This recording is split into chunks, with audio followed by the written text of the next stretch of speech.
Hi ಎಲ್ಲರಿಗೂ ನಮಸ್ಕಾರ. ಎಲ್ಲರೂ ಹೇಗಿದ್ದೀರಾ? ಚೆನ್ನಾಗಿದ್ದೀರಾ ಅನ್ಕೊಂಡಿದ್ದೀನಿ. ಬನ್ನಿ ಇವತ್ತು ಪ್ರೇಮ ಕಾವ್ಯ ಧಾರಾವಾಹಿ ಸ್ಟೋರಿನ ನೋಡ್ಕೊಂಬರೋಣ. ಇನ್ನು ಯಾರ್ಯಾರು ನನ್ನ ಚಾನಲ್ನ ಸಬ್ಸ್ಕ್ರೈಬ್ ಮಾಡಿಲ್ಲ ನೋಡ್ತಿದ್ದೀರಾ, ಪ್ಲೀಸ್ ಸಬ್ಸ್ಕ್ರೈಬ್ ಮಾಡಿ. ನಿಮ್ಮ ಸಪೋರ್ಟ್ ನಮಗೆ ತುಂಬಾನೇ ಮುಖ್ಯ ಅಂತ ಕೇಳ್ಕೊತೀನಿ. ಮಹಾದೇವ ಮತ್ತೆ ಕಾವ್ಯ ಇಬ್ರು ಕೂಡ ಕಾಡಲ್ಲಿ ಸಿಕ್ಕಾಕೊಂಡಿರ್ತಾರೆ. ಕಾವ್ಯಗೆ ಒಂದು ಮುಳ್ಳು ಚುಚ್ಚಿರುತ್ತೆ, ಅವಳಿಗೆ ನಡೆಯೋಕ್ಕಾಗ್ತಿರಲ್ಲ. ಆಗ ಮಹಾದೇವ ಅವಳನ್ನ ಹೊತ್ಕೊಂಡು ಕಾರ್ ಹತ್ರವರೆಗೂ ಬರ್ತಿರುತ್ತೆ. ಹಬ್ಬ ನೋಡು, ನಮ್ಮ ಕಾರ್ ಕಾಣಿಸ್ತಿದೆ, ಕೊನೆಗೂ ನಮ್ಮ ಕಾರ್ ಕಾಣಿಸ್ತಾರಪ್ಪ ಅಂತ ಹೇಳ್ಬಿಟ್ಟು, ಹಬ್ಬ ನಿನ್ನಂತೂ ಹೊತ್ಕೊಂಬರೋ ಅಷ್ಟೊತ್ತಿಗೆ ನಂಗಂತೂ ಸಾಕಾಗೋಯ್ತಪ್ಪ, ಎಷ್ಟು ಭಾರ ಇದೆಯಾ ನೀನು, ನೀರು ಕುಡಿಬೇಕು, ನೀರು ಕುಡಿಲಿ ಬೇಗ ಅಂತ ಹೇಳ್ತಾನೆ. ನಿನ್ನೇ ನಾನು ಹೊತ್ಕೊಬ ಅಂತ ಹೇಳಿದ್ನ, ಸರಿ ಇರಲ್ಲ ನೋಡು ಅಂತ ಹೇಳ್ತಾರೆ. ಆಯ್ತು ಬೈಬೇಡ ಆಯ್ತಾ, ನಿನ್ನ ಜೊತೆ ಜಗಳಾಡೋಕ್ಕೂ ನನಗೆ ಟೈಮ್ ಇಲ್ಲ, ನನಗೆ ಅಷ್ಟು ಶಕ್ತಿನೂ ಇಲ್ಲ. ಫಸ್ಟು ನೀರು ಕುಡಿದ್ಬಿಡ್ತೀನಿ ತಡಿಯಪ್ಪ, ಸಖತ್ತು ಬಯರ್ಕೆ ಆಗ್ತಿದೆ, ನನಗೂ ಬಯರ್ಕೆ ಆಗ್ತಿದೆ, ಬೇಗ ಕುಡಿಲ್ಲ ನನಗೆ ಫಸ್ಟು ಅಂತ ಹೇಳ್ಬಿಟ್ಟು ಕಿರ್ಕೊಂಬಿಡ್ತಾರೆ. ತಗೊಳಪ್ಪ, ಒತ್ಕ ಬಂದಿದ್ದು ನಾನು, ನೀರು ಕುಡಿತಿರೋದು ನೀನಾ, ಕುಡಿ ಆಯಿತು ಕೊಡು ಅಂತ ಹೇಳ್ತಾರೆ. ಸುಸ್ತಾದಾಗ ನೀರು ಕುಡಿದ್ರೆ ಎಷ್ಟು ಟೇಸ್ಟಾಗಿರುತ್ತೆ ನೀರು, ಹಬ್ಬ ಅಂತ ಹೇಳ್ಬಿಟ್ಟು ಸರಿ ಆಯಿತು ಬೇಗ ಹೋಗೋಣ ಬಾ ಅಂತ ಹೇಳ್ಬಿಟ್ಟು ಅಲ್ಲಿಂದ ಹೊರಟೋಗ್ತಾರೆ. ಇನ್ನೊಂದು ಕಡೆ ನೋಡೋದಿದ್ರೆ ಸ್ನೇಹಗೆ ಒಂದು ಅನ್ನೊಂದು ಕಾಲ್ಸ್ ಬರುತ್ತೆ. ಯಾವುದಿದು ಅನ್ನೊಂದು ಕಾಲ್ಸ್ ಬರ್ತಿದೆಯಲ್ಲ ಅಂತ ರಿಸೀವ್ ಮಾಡ್ತಾನೆ. ಜೋರಾಗಿ ನಗ್ತಾ ಇರ್ತೀರಿ. ಯಾರು ನೀನು, ಯಾಕೆ ನಗಾಡ್ತಿದ್ಯಾ, ಯಾರು ನೀನು ಅಂತ ಅಂದರೆ, ನಿಮ್ಮ ಹಾಸ್ಪಿಟಲಲ್ಲಿ ಮಾಡ್ತಿರೋ ಸ್ಕ್ಯಾಮ್ ಬಗ್ಗೆ ಎಲ್ಲ ನನಗೆ ಗೊತ್ತು, ನೀನು ಗೊತ್ತು ನನಗೆ. ಏನೋ ಗೊತ್ತು ನಿನಗೆ, ನೀನು ಪಾಪದು ಕಾಲನ್ನ ಮುರಿದಾಕಿದ್ದು, ಒಂದು ಪ್ರಾಣನ ಕಳೆದಿದ್ದು ಎಲ್ಲ ನನಗೆ ಗೊತ್ತು, ಅದೆಲ್ಲ ಮಾಡಿದ್ದು ನೀನೇ ಅಂತ. ನಿಮ್ಮ ಆಸ್ಪತ್ರೆಯಲ್ಲಿ ಮಾಡ್ತಿರೋ ಸ್ಕ್ಯಾಮು ಎಲ್ಲ ದುಡ್ಡು ಮಾಡ್ತಿರೋದು ಎಲ್ಲ ನನಗೆ ಗೊತ್ತು ಅಂತ ಹೇಳ್ತಾರೆ. ಯಾರೋ ನೀನು ಅಂತ ಹೇಳ್ತಿರ್ತಾರೆ. ನಿನಗೆ ಯಾರು ಅನ್ನೋದು ಮುಖ್ಯನಾ, ಇಲ್ಲ ನಾನು ಕೇಳೋದು ಮುಖ್ಯನಾ ಅಂತ ಹೇಳ್ತಾರೆ. ಸರಿ ಏನಾಯ್ತು ಹೇಳು ಅಂತ ಹೇಳ್ತಾರೆ. ನಾನು ಹೇಳ್ದಷ್ಟು ದುಡ್ಡು ತಗೊಂಡು ಅಲ್ಲಿ ಒಂದು ಟೆಂಪಲ್ಗೆ ನೀನು ಬಾ ಅಂತ ಒಬ್ಬ ಅನಾಮಿಕ ಫೋನ್ ಮಾಡಿರ್ತಾರೆ. ಸರಿ ಆಯಿತು ಬರ್ತೀನಿ ಅಂತ ಹೇಳ್ತಾರೆ. ಇನ್ನೊಂದು ಕಡೆ ರೆಡಿ ಆಗಿಬಿಟ್ಟು ಕಾವ್ಯ ಮಹಾದೇವ ಇಬ್ಬರು ಕೂಡ ಮದುವೆಗೆ ಬರ್ತಾರೆ. ಸ್ವಲ್ಪ ಕುಂಟ್ಕೊಂಡು ಕಾಲನ್ನ ಹಾಗೆ ನಡ್ಕೊಂಡು ಬರ್ತಾ ಇರ್ತಾಳೆ. ಇವಾಗ ಹೇಗಿದೆ ಕಾವ್ಯ, ಕಾಲು ನೋವು ಹೇಗಿದೆ ಅಂತ ಕೇಳ್ತಿರ್ತಾನೆ. ಈಗ ಪರವಾಗಿಲ್ಲ, ಪುಟ್ವಾರ ಹಾಕಿದ್ದೀನಲ್ಲ ಪರವಾಗಿಲ್ಲ ಅಂತ ಹೇಳ್ತಾರೆ. ಸರಿ ಆಯಿತು ನಿಧಾನಪ್ಪ ಕೊಡು, ಅದನ್ನ ನಾನು ಇಟ್ಕೋತೀನಿ ಅಂತ ಹೇಳ್ತಾರೆ. ಆಗ ಅವಳ ಫ್ರೆಂಡು ಮಾತಾಡ್ತಿರ್ತಾರೆ. ಎಲ್ಲರೂ ಬಂದರು, ಅಂದರೆ ಕಾವ್ಯ ಮತ್ತು ಅವಳ ಗಂಡ ಮಾತ್ರ ಬರಲಿಲ್ವಲ್ಲ ಅಂತ ಹೇಳ್ತಾರೆ. ಅದೇಗೆ ಸಾಧ್ಯ, ನನ್ನ ಫ್ರೆಂಡ್ ಮದುವೆಗೆ ನಾನು ಮಿಸ್ ಮಾಡಿಬಿಡ್ತೀನಾ ಎಲ್ಲಾದರೂ, ಅದು ನಿನ್ನಂಥ ಸ್ನೇಹಿತನ ಕಳ್ಕೊಡೋಕೆ ನನಗೆ ಇಷ್ಟನಾ? ಹೌದು, ತುಂಬಾ ಖುಷಿ ಆಯಿತು ಕಾವ್ಯ ನೀನು ಬಂದಿದ್ದು ನೋಡಿ, ಹ್ಯಾಪಿ ಮ್ಯಾರಿಡ್ ಲೈಫ್, ಇಬ್ಬರು ಖುಷಿಯಾಗಿರಿ, ನಗ್ತಾ ಇರಿ ಅಂತ ಹೇಳ್ತಿರ್ತಾರೆ.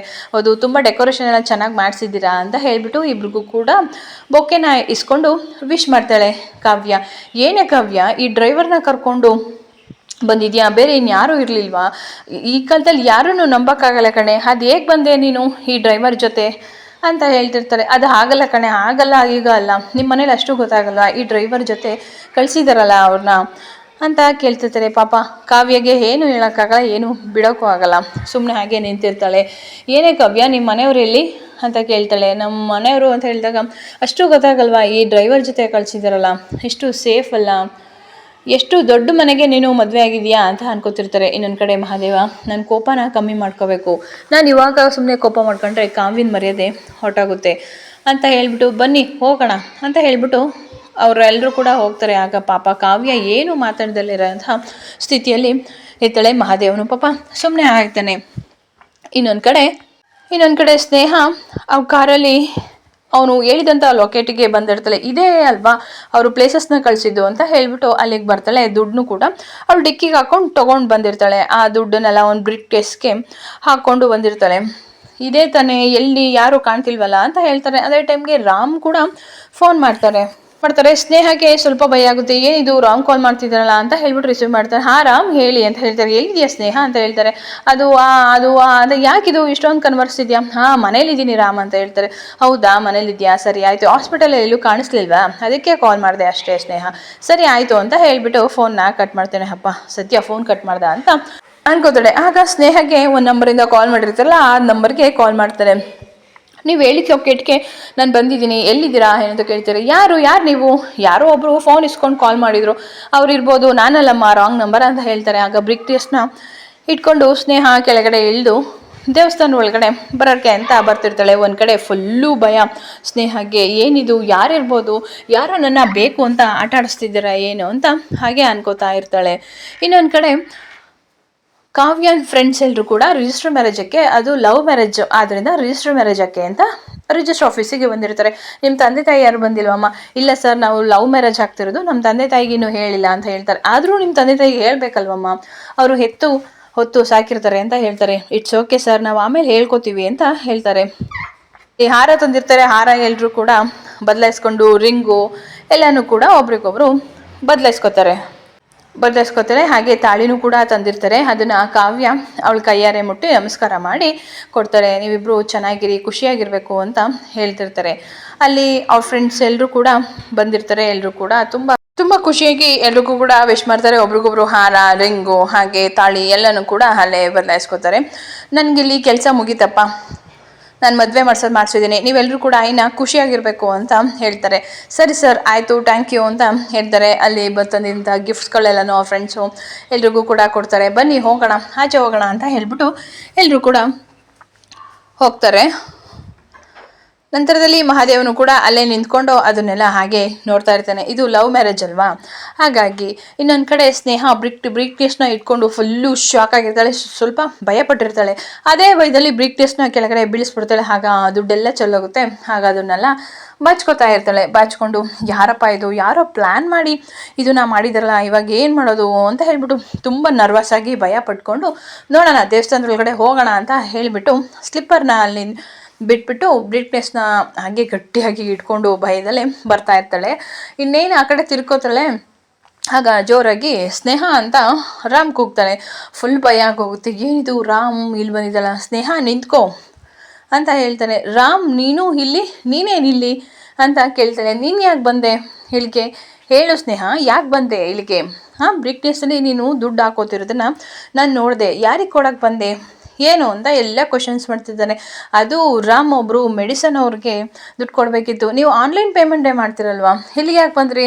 ಅದು ಸ್ವಲ್ಪ ಕ್ಯಾಶ್ ಬೇಕು ಅಂದರು, ಅದಕ್ಕೆ ಕೊಡೋಕ್ಕೆ ಬಂದೆ. ಆದರೂ ನೀವು ಕ್ಯಾಶಲ್ಲಿ ಯಾವತ್ತೂ ಕೊಡಲ್ವಲ್ಲ, ಇಲ್ಲಿಗೆ ಯಾಕೆ ಬಂದೆ ಸ್ನೇಹ ಹೇಳು ಅಂತ ಹೇಳ್ತಿರ್ತಾರೆ. ಹೌದು, ದಟ್ಸ್ ಓಕೆ, ಇರ್ಬೋದು, ಬಟ್ ಫೋನ್ ಮಾಡಿದಾಗ ಮನೇಲಿದ್ದೀನಿ ಅಂತ ಅಂದೆ. ಓಕೆ, ಅದು ಓಕೆ, ಮತ್ತು ಫೋನ್ ಮಾಡಿದಾಗ ಮನೇಲಿದ್ದೀನಿ ಅಂತ ಹೇಳ್ದಲ್ಲ ಸ್ನೇಹ, ಯಾಕೆ ಸುಳ್ಳು ಹೇಳಿದೆ ಅಂತ ಹೇಳ್ತಾರೆ. ಅದು ರಾಮ್, ನಾನು ಗಡಿಬಿಡಿಯಲ್ಲಿ ನಾನು ಎಲ್ಲೋ ಹೊರಟಿದ್ದೆ ಅರ್ಜೆಂಟಾಗಿ, ಹಾಗಾಗಿ ನಾನು ಮರ್ತ್ಬಿಟ್ಟು ಮನೇಲಿದ್ದೀನಿ ಅಂತ ಹೇಳಿದೆ ರಾಮ್, ಅಷ್ಟೇನಾ? ಹೌದಾ, ಯಾಕೆ ಇಷ್ಟೊಂದು ನರ್ವಸ್ ಆಗಿದೆಯಾ, ಯಾಕೆ ಇಷ್ಟೊಂದು ಬೆವರ್ತಾ ಇದೆಯಾ? ಬೆವ್ರಾ ಇಲ್ವಲ್ಲ, ನಾನೇನು ಬೆವರ್ತಾ ಇಲ್ಲ ಅಂತ ಹೇಳ್ತಾರೆ. ಯಾಕೆ, ನಿಂಗೆ ಯಾರಾದರೂ ಬ್ಲ್ಯಾಕ್ ಮೇಲ್ ಮಾಡಿಸಿದ್ರಾ ಅಂತ ಕೇಳ್ತಾರೆ. ಇಲ್ಲ ರಾಮ್, ಆ ಥರ ನನ್ನನ್ನು ಯಾರು ಬ್ಲ್ಯಾಕ್ ಮೇಲ್ ಮಾಡ್ತಾರೆ ಅಂತ ಹೇಳ್ತಾರೆ. ಮತ್ತು ಯಾಕೆ ಇಷ್ಟೊಂದು ಸ್ವೆಟ್ ಆಗ್ತಿದ್ಯಾ, ಇಷ್ಟೊಂದು ಬೆವರ್ತಿದ್ಯಲ್ಲ ಅಂತ ಕೇಳ್ತಾರೆ. ಇಲ್ಲ ಹಾಗೇನಿಲ್ಲ ರಾಮ್, ನಾನು ಮಾಮೂಲಿಯಾಗೆ ನಿಂತಿದ್ದೀನಲ್ಲ ಅಂತ ಹೇಳ್ತಾರೆ. ಸರಿ ಆಯಿತು, ದೇವಸ್ಥಾನಕ್ಕೆ ಯಾಕೆ ಬಂದೆ ನೀನು ಅಂತ ಕೇಳ್ತಾರೆ. ದೇವಸ್ಥಾನಕ್ಕೆ ಅದು ನಾನು ಬರ್ತಾ ಇದ್ನಲ್ಲ ಹಾಗೆ ಒಂದೇ. ಸರಿ ಆಯಿತು, ಅವ್ರು ಮೆಡಿಕಲ್ ಅವ್ರಿಗೆ ಇಷ್ಟೊಂದು ಕೊಡೋಕ್ಕೆ ಅದು ಏನು ಕಾರಣ ಇದೆ ಅಂತ ಹೇಳ್ತಾರೆ. ಯಾಕೆ ಇಷ್ಟೊಂದು ಬೆವರ್ತಾ ಇದೆಯಲ್ಲ ಸ್ನೇಹ ಅಂತ ಹೇಳ್ತಾರೆ. ಇಲ್ಲ ರಾಮ್, ನಾನು ಅಷ್ಟೊಂದು ಏನು ಬೆವರ್ತಾ ಇಲ್ಲ ಅಂತ ಹೇಳ್ತಾರೆ. ಹೌದಾ, ಸರಿ ತಗೋ, ಕರ್ಚಿಫ್ನ ಒರೆಸ್ಕೊ ಅಂತ ಹೇಳ್ತಾಳೆ. ತೊಗೊಳಕ್ಕೆ ಅಂತ ಕೈ ಮುಂದೆ ಮಾಡಿದಾಗ ಫುಲ್ಲು ಕೈ ಶೇಕ್ ಆಗ್ತಿರುತ್ತೆ. ಕೈ ಕೂಡ ಶೇಕ್ ಆಗ್ತಿದೆ. ಯಾಕೆ ಇಷ್ಟೊಂದು ಭಯ ಪಡ್ತಾ ಇದೆಯಾ, ಯಾರಾದರೂ ನಿನಗೆ ಬ್ಲ್ಯಾಕ್ ಮೇಲ್ ಮಾಡಿಸಿದ್ದೀರಾ ಏನು ಅಂತ ಹೇಳ್ತಾರೆ. ಬ್ಲ್ಯಾಕ್ ಮೇಲಾ ನನಗೆ? ಇಲ್ಲಪ್ಪ, ಹಾಗೇನಿಲ್ಲ, ನನಗೆ ಬ್ಲ್ಯಾಕ್ ಮೇಲ್ ಮಾಡ್ತಾರೆ ರಾಮ್ ಅಂತ ಹೇಳ್ತಾರೆ. ಸರಿ, ನೀನು ಇಲ್ಲಿಗೆ ಯಾಕೆ ಬಂದೆ ಅಂತ ಅವನ್ನ ಕೇಳ್ತಿದ್ದಾರೆ. ನನಗೇನು ಗೊತ್ತು, ನಾನು ಹಾಗೆ ಸುಮ್ಮನೆ ಬಂದೆ, ಆದರೆ ನೀನು ಬಂದಿದ್ದು ನೋಡಿ ನಾನಿನ್ನ ಫಾಲೋ ಮಾಡ್ಕೊಂಡು ಬಂದೆ ಅಂತ ಹೇಳ್ತಾರೆ. ಹೌದು, ನಿನ್ನ ಇಲ್ಲಿಗೆ ಯಾರೋ ಬರೋಕ್ಕೆ ಹೇಳಿದ್ದಾರೆ ಅಲ್ವಾ ಸ್ನೇಹ ಅಂತ ಕೇಳ್ತಿದ್ದಾರೆ. ಇಲ್ಲ ರಾಮ್, ನನ್ನನ್ನು ಯಾರೂ ಇಲ್ಲಿಗೆ ಬರೋಕ್ಕೆ ಹೇಳಿಲ್ಲ ಅಂತ ಕೇಳ್ತಾರೆ. ಯಾಕೆಂದರೆ ಆ ಫೋನ್ ಮಾಡಿದ ವ್ಯಕ್ತಿ ನಾನೇ ನಿನಗೆ ಫೋನ್ ಮಾಡಿದ್ದು ಅಂತ ರಾಮ್ ಹೇಳ್ತಾರೆ. ಏನು, ನೀನಾ ಫೋನ್ ಮಾಡಿದ್ದು, ನೀನಾ ರಾಮ್ ಅಂತ ಹೇಳ್ತಾರೆ. ನಿನ್ನ ಬಗ್ಗೆ ನನಗೆ ಎಲ್ಲ ಗೊತ್ತಾಗಿದೆ ಏನು ಅಂತ. ಸೊ ನಿನ್ನನ್ನು ಇಲ್ಲಿ ಕರೆಸ್ಕೋಬೇಕು, ನಿನ್ನ ಪ್ಲ್ಯಾನ್ ಏನು ಅಂತ ಗೊತ್ತಾಗಬೇಕು ಅಂತ ಹೇಳೇ ನಿನ್ನನ್ನು ಇಲ್ಲಿ ಕರೆಸ್ಕೊಂಡಿದ್ದು, ನಾನೇ ನಿನಗೆ ಫೋನ್ ಮಾಡಿದ್ದು, ಆ ವ್ಯಕ್ತಿ ನಾನೇ ಅಂತ ಹೇಳ್ತಾಳೆ. ಆಗ ಫುಲ್ಲು ಸ್ನೇಹಕ್ಕೆ ಸ್ವಲ್ಪ ಶಾಕ್ ಆಗುತ್ತೆ, ಭಯ ಆಗುತ್ತೆ. ರಾಮ್ ಹಾಗೆ ಸ್ವಲ್ಪ ನಗ್ತಿರ್ತಾನೆ ಫುಲ್, ಆದರೆ ಬಟ್ ಸ್ನೇಹಗೆ ತುಂಬಾ ಭಯ ಆಗುತ್ತೆ. ಆಗ ಇನ್ನೊಂದು ಕಡೆ ಕಾವ್ಯ ಅವರಿಬ್ಬರಿಗೂ ಕೂಡ ವಿಶ್ ಮಾಡ್ತಿರ್ತಾರೆ. ತುಂಬ ಖುಷಿಯಾಗಿ ಒಬ್ರನ್ನೊಬ್ರು ಅರ್ಥ ಮಾಡ್ಕೊಂಡಿರಿ ಅಂತ ಹೇಳ್ತಾಳೆ. ಆಗ ಮಹಾದೇವನ ಹತ್ರ ಬಂದು, ಮಹಾದೇವ ಹೋಗ್ಬಿಟ್ಟು ಕಾರಲ್ಲಿ ಗಿಫ್ಟ್ ಇದೆ ತೊಗೊಂಬರ್ತೀನಿ ಅಂತ ಹೇಳ್ತಾಳೆ. ನೀನು ಇಲ್ಲೇ ನಿಂತ್ಕೋ ಕಾವ್ಯ, ಕಾಲು ನೋವಾಗಿದೆ, ನಾನು ಹೋಗಿ ತೊಗೊಂಬರ್ತೀನಿ ಆಯಿತಾ ಅಂತ ಹೇಳ್ತಾಳೆ. ಸರಿ ಆಯಿತು ಅಂತ ಹೇಳಿಬಿಟ್ಟು ಕಾವ್ಯ ಅಲ್ಲೇ ನಿಂತ್ಕೋತಾಳೆ. ಮಹಾದೇವ ಹೋಗ್ಬಿಟ್ಟು ಗಿಫ್ಟ್ನ ತೊಗೊಬರೋಕ್ಕೆ ಅಂತ ಹೇಳಿಬಿಟ್ಟು ತೊಗೊಂಬರ್ತಾಳೆ. ಆಗ ಹೋಗಿ ಕಾವ್ಯ ಅವರಿಬ್ರಿಗೂ ವಿಶ್ ಮಾಡ್ತಾಳೆ. ಆಗ ಅವನು ಹೇಳ್ತಾಳೆ, ಕಾವ್ಯ ನೀನು ಈ ಡ್ರೈವರ್ನ ಕರ್ಕೊಬಂದಿದ್ದು ಸ್ವಲ್ಪ ತುಂಬಾ ಉಪಯೋಗ ಆಯಿತು ಅಂತ ಅನಿಸುತ್ತೆ ಕಾವ್ಯ ಅಂತ ಹೇಳ್ತಾರೆ. ಯಾಕೆ ಹೀಗೆ ಮಾತಾಡ್ತಿದ್ಯಾ ಅಂತ ಕೇಳ್ತಾರೆ. ಆಗ ಬನ್ನಿ ಅಲ್ಲೆಲ್ಲ ಫೋಟೋ ಶೂಟ್ ಇದೆ ಹೋಗೋಣ ಅಂತ ಮಾತಾಡ್ಕೋತಾ ಇರ್ತಾರೆ. ಡ್ರೈವರ್ ಬಾಯ್ಲಿ ಅಂತ ಕೇಳ್ತಾರೆ. ಏನು ಅಂತ ಹೇಳಿದಾಗ ನಾವೆಲ್ಲರೂ ಫೋಟೋ ಶೂಟ್ಗೆ ಅಂತ ಬರ್ತೀವಿ, ನೀನು ಅಲ್ಲಿ ನಾವು ಬರೋ ಅಷ್ಟೊತ್ತಿಗೆ ಜ್ಯೂಸ್ ಅರೇಂಜ್ ಮಾಡಿರು ಎಲ್ಲಿಗೂ ಗ್ಲಾಸ್ಗೆ ಹಾಕಿ ಅಂತ ಹೇಳ್ತಾರೆ. ಹೋಗು ಅಂತ ಹೇಳ್ತಾರೆ. ಆಗ ಬೇಡ ಕಣೆ ಅಂತ ಹೇಳ್ತಾರೆ. ಸುಮ್ಮನಿರೆ, ನಿಂಗೆ ಇದೆಲ್ಲ ಗೊತ್ತಾಗಲ್ಲ, ಡ್ರೈವರ್ ಆದಮೇಲೆ ಇವರೆಲ್ಲ ಇದೆಲ್ಲ ಮಾಡಲೇಬೇಕು, ಅವ್ರಿಗೆಲ್ಲ ಇದು ಅಭ್ಯಾಸ ಇರುತ್ತೆ ಅಂತ ಹೇಳ್ತಾರೆ. ಬಟ್ ಕಾವ್ಯ ಏನೂ ಹೇಳ್ದಿರೋಂತಹ ಸ್ಥಿತಿಯಲ್ಲಿ ನಿಂತಿರ್ತಾಳೆ. ಹೋಗು ಅಂತ ಹೇಳ್ತಿಲ್ವಾ, ನಾವು ಬರೋ ಅಷ್ಟರಲ್ಲಿ ಅಲ್ಲಿ ಜ್ಯೂಸ್ಗೆ ಹೋಗಿ ಅರೇಂಜ್ ಮಾಡಿರು, ನಾವು ಬರೋ ಅಷ್ಟರಲ್ಲಿ ಎಲ್ಲ ರೆಡಿ ಇರಬೇಕು, ಇಲ್ಲ ಅಂತ ಅಂದರೆ ಅಷ್ಟೇ ಆಮೇಲೆ ಅಂತ ಹೇಳ್ತಾರೆ ಕಾವ್ಯ. ಆಗ ಇನ್ನೊಬ್ಳು ಅವ್ರ ಫ್ರೆಂಡು ಹಿತ ಬೇಡ ಕಣ, ಇಟ್ ಈಸ್ ನಾಟ್ ವೆಲ್ ಅಂತ ಹೇಳ್ತಾರೆ. ಏನಾಗಲ್ಲ ಸುಮ್ಮನೆ ಇರೋ, ಅವ್ರಿಗೆಲ್ಲ ಅನುಭವ ಇರುತ್ತೆ ಅಂತ ಹೇಳ್ತಾರೆ. ಮಹಾದೇವ ಪಾಪ ಏನು ಮಾತಾಡಲ್ಲ. ಯಾಕೆ ನಿಮ್ಮ ಮೇಡಮ್ ಹೇಳಬೇಕಾ ನಿನಗೆ ಮಾಡು ಅಂತ, ಅವ್ರು ಹೇಳಿದರೆ ಮಾತ್ರ ನೀನು ಮಾಡೋದು ಅಂತ ಹೇಳ್ತಿರ್ತಾರೆ. ಇಲ್ಲ ನಾನು ಹೋಗ್ತೀನಿ ಬಿಡಿ, ಅರೇಂಜ್ ಮಾಡ್ತೀನಿ ಅಂತ ಮಹಾದೇವ ಮಾಡ್ತಾನೆ. ಈ ನನ್ನನ್ನು ಗಂಡ ಅಂತ ಹೇಳೋಕ್ಕೆ ಕಾವ್ಯಂಗೆ ಮುಜುಗರ ಆಗ್ತಿದೆ ಅಂತ ಅನ್ಕೋತೀನಿ. ನೀವೆಲ್ರಿಗೂ ಇಷ್ಟ ಆಗಿದ್ರೆ ಪ್ಲೀಸ್ ಲೈಕ್ ಮಾಡಿ, ಸಬ್ಸ್ಕ್ರೈಬ್ ಮಾಡಿ.